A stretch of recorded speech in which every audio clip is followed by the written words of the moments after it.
നിങ്ങൾ വല്ലതും അറിഞ്ഞിട്ടില്ലല്ലേ? Amazon cloud അങ്ങനെ പണിമുടക്കി. ലോകമൊട്ടാകെ കമ്പനികൾക്ക് ലക്ഷക്കണക്കിന് കോടികളുടെ നഷ്ടമുണ്ടായി. നമ്മളുടെ സ്ഥാപനത്തിലും ചെറിയ സാങ്കേതിക ബുദ്ധിമുട്ടുകളൊക്കെ ഉണ്ടായി. 1500 പ്രമുഖ കമ്പനികളുടെ സേവനം തടസ്സപ്പെട്ടു. ബാങ്കുകൾ, ഗെയിമിംഗ്, സോഷ്യൽ മീഡിയ തുടങ്ങി വിവിധ മേഖലകളിൽ ആ പ്രശ്നം ബാധിച്ചിരുന്നു. നമ്മളുടെയൊക്കെ ലൈവ് സംപ്രേഷണത്തിനും ഇടയ്ക്ക് പെട്ടെന്നൊരു തകരാറുണ്ടാവുന്നത് പോലെ ഞങ്ങൾക്ക് അനുഭവപ്പെടുകയും ചെയ്തു. പക്ഷേ നമ്മളത് വളരെ ബുദ്ധിമുട്ടിയാണെങ്കിലും മറികടന്നു. ഫൈസൽ ഹംസയുണ്ട് കൂടുതൽ വിവരങ്ങളുമായി. ഫൈസൽ ഹംസ, ഈ ആമസോൺ ക്ലൗഡ് പണിമുടക്കിയത് 15 മണിക്കൂറാണ്. പല കമ്പനികളെയും അത് രൂക്ഷമായി ബാധിച്ചു എന്നാണ് അറിയുന്നത്. എന്താണ് കമ്പനിയുടെ ഭാഗത്ത് നിന്ന് എന്തെങ്കിലും വിശദീകരണം വന്നിട്ടുണ്ടോ ഹംസ?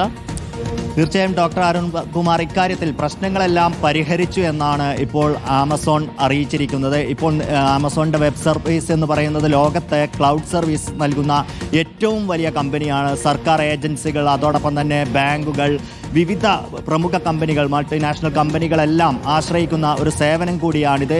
ഇക്കാര്യത്തിൽ 2 പ്രശ്നങ്ങളാണ് ശ്രദ്ധയിൽപ്പെട്ടത് എന്നാണ് ആമസോൺ അറിയിച്ചിരിക്കുന്നത്. ഒന്ന്, നോർത്ത് വിർജീനിയ ഡാറ്റാ സെൻറ്ററിലെ ഈസ്റ്റ് ക്ലസ്റ്ററിൽ ഒരു പ്രശ്നം ഉണ്ടായിരിക്കുന്നു. അതാണ് ഈ തരത്തിലുള്ള സെർവറുകളെ ബാധിച്ചത് എന്നുള്ളതാണ്. മറ്റൊന്ന്, ഡൊമൈൻ നെയിം സിസ്റ്റത്തിനെയാണ് ഇത് ബാധിച്ചത് എന്നുള്ളതാണ്. ഈ DNSനെ ബാധിക്കുമ്പോൾ ഉണ്ടാകുന്ന ഒരു വലിയ പ്രശ്നം, അത് സെർച്ചുകളെ വലിയ രീതിയിൽ അഫക്റ്റ് ചെയ്യും എന്നുള്ളതാണ്.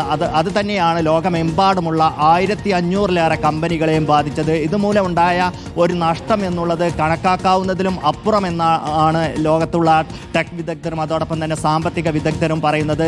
ബാങ്കുകളെ ബാധിച്ചിരിക്കുന്നു, അതോടൊപ്പം തന്നെ ഗെയിമിംഗ് ആപ്ലിക്കേഷനുകളെ ബാധിച്ചിരിക്കുന്നു, സ്നാപ്ചാറ്റുകൾ പോലുള്ള സോഷ്യൽ മീഡിയ ആപ്ലിക്കേഷനുകളെ ബാധിച്ചിരിക്കുന്നു. അങ്ങനെ ലോകത്തുള്ള ഒട്ടുമിക്ക എല്ലാ മേഖലയെയും ബാധിച്ചു എന്നുള്ളതാണ് ഈ ഒരു പ്രശ്നത്തിൻ്റെ ഏറ്റവും വലിയ ആഘാതം. എന്തായാലും 15 മണിക്കൂറാണ് പ്രശ്നപരിഹാരത്തിന് എടുത്തത്.